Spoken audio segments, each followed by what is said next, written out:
Hello everyone, this is Rajesh Babu Nagini. Welcome back to my channel. In today's video, we are going to learn about the object-oriented programming system, OOPS. See, all of the object-oriented programming languages should follow these object-oriented programming system. First of all, we are going to learn about what are the features of these object-oriented programming system, or in simple words, OOPS. See, we are having some different features of object-oriented programming system. They are the class, object, abstraction, encapsulation, inheritance, and polymorphism. See, these are the features of the object-oriented programming system. First of all, what is the meaning of a class? A class is a logical construct. That means a class is a logical entity.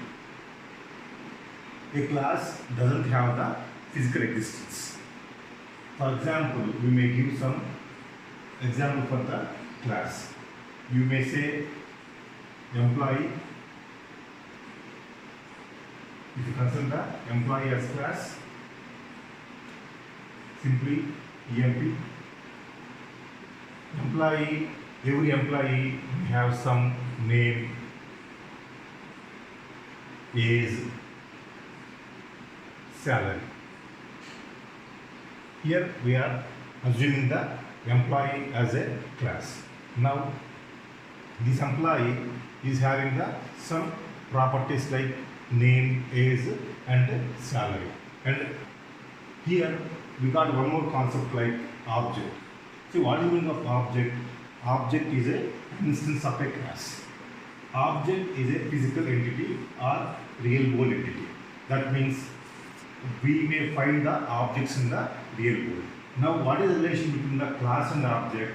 See, objects are having the physical existence in the real world. For example, we are using the employee as the class. Now, how can we create the objects? Now, for the employee class, we got real world objects like different employees. You say some Srinivas, one of the employee, and some Pankaj, some other employee, and some other employee like Lakshmi.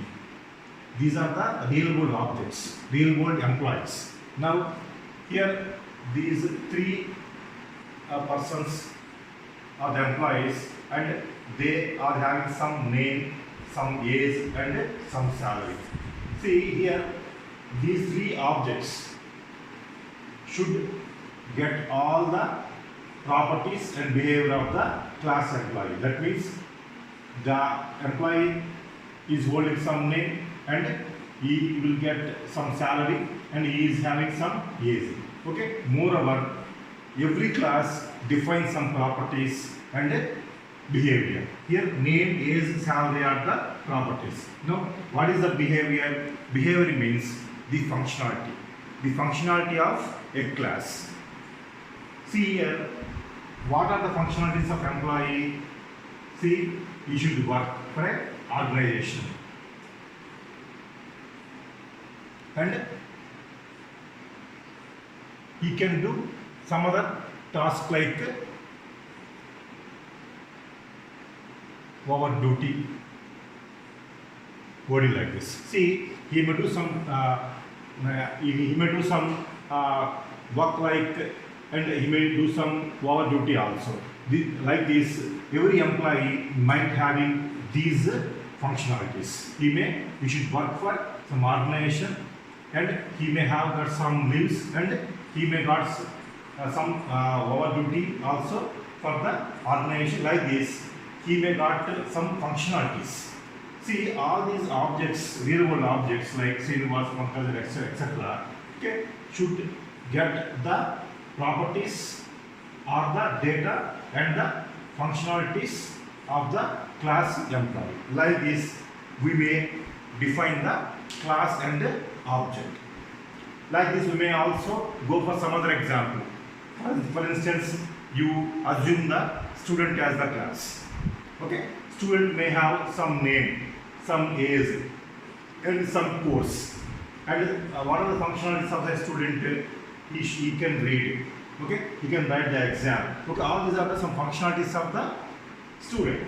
Now, if you go for the objects of that student, you may got some students like Pankaj or some other students like this. Okay, every student has got some name, no, and some age. He may do some course like BTech or some MTech like this. Okay, like this you may define the class and object. Okay, totally a class is a some virtual entity or the logical entity, and the object is a physical entity. That means the objects are having the physical existence. Okay, like this we may define the class and the object.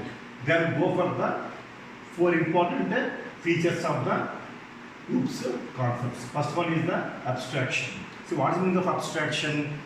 Abstraction hides the implementation details and it can expose the essential components. See how the actually humans manage the in this complexity. Humans manage complexity by using the abstraction. That means the objects are hiding the implementation details, and the objects may expose some essential features to the outside world. See, can we say some example for the abstraction? You take the example as a car. See, how can you relate the abstraction concept to the car? See, if any person knows the driving of a car, he may simply drive the car from one place to another place. But car is having so many complex parts like engine, ignition, wheels, braking system, audio system, video system, etc.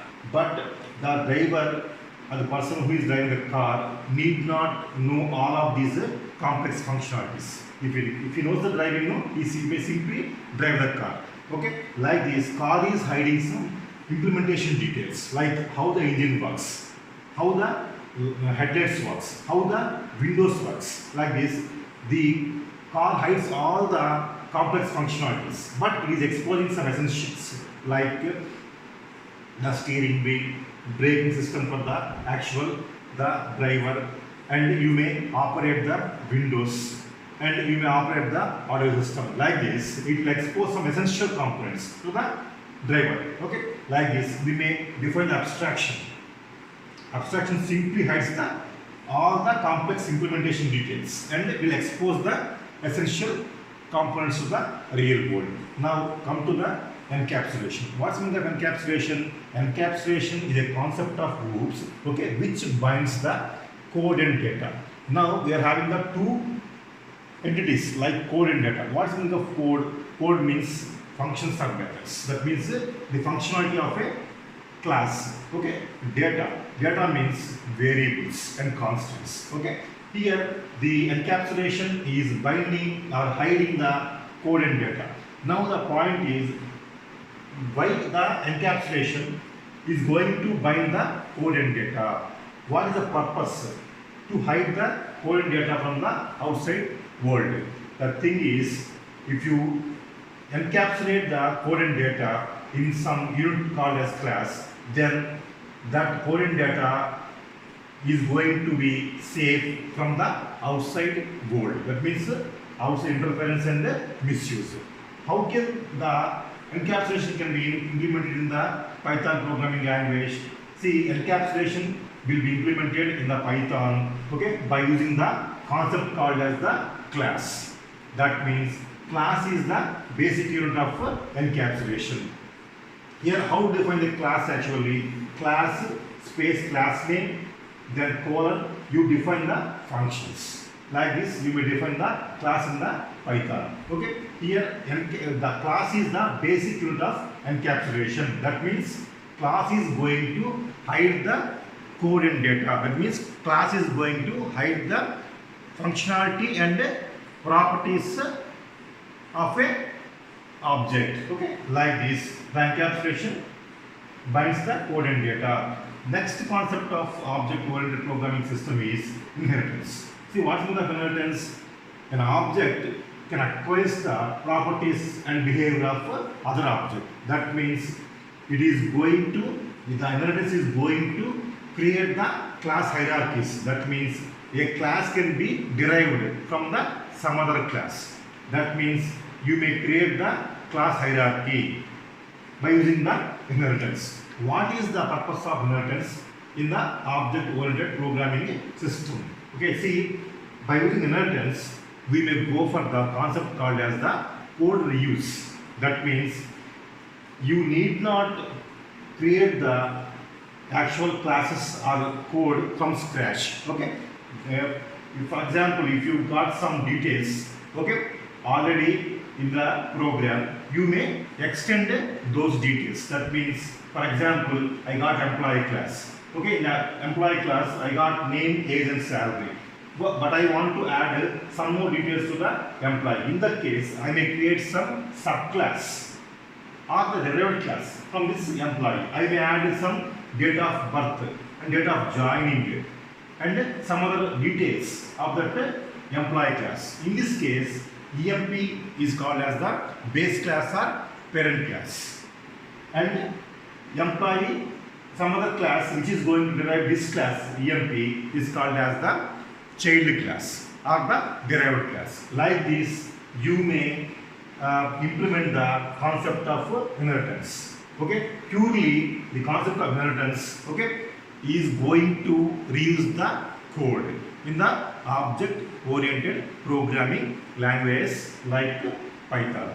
Then go for the next concept called as the polymorphism. What's meaning of polymorphism?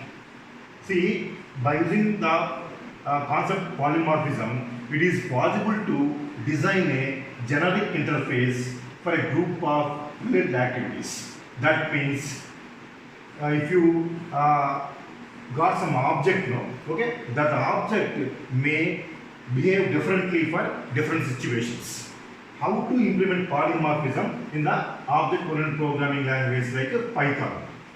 See, first of all, polymorphism means many forms. That means a single object may act differently for the different situations. Okay, the real world example for the polymorphism is, for example, I want to calculate the actual stack operation. Okay, in the non-OOP language, okay, you should define the different methods or functions for the different data types. That means for integers, you have to create one stack. For floats, you have to create some other stack. For the characters, you need to create some other method. But in the object-oriented programming system, you may create the single interface. That means single object. Okay, that object can call the methods appropriately. Okay, you got some different kinds of polymorphisms. One is the compile-time polymorphism. Second is runtime polymorphism. The compile-time polymorphism can be implemented by using the method overloading. That means in a single class, you can overload the methods. That means you can define the methods with the same name but with different parameters. That's what we call the compile-time polymorphism. Then second type of polymorphism is runtime polymorphism. In runtime polymorphism, you are going for the method overriding. Runtime polymorphism can be implemented by using the method overriding. Method overriding means the method of the superclass or base class can be overwritten by its subclasses. But at the runtime, basing on the object, okay, the appropriate methods can be invoked. That's what we call the runtime polymorphism. It's all about the object-oriented programming system features like class, object, abstraction, encapsulation, inheritance, polymorphism. Like this, we may define and go for the some object-oriented programming system or the object-oriented programming features of the language like Python. If you like this video, please subscribe and share our video. Okay, our channel name is TechChamp. Okay, thank you for watching this video.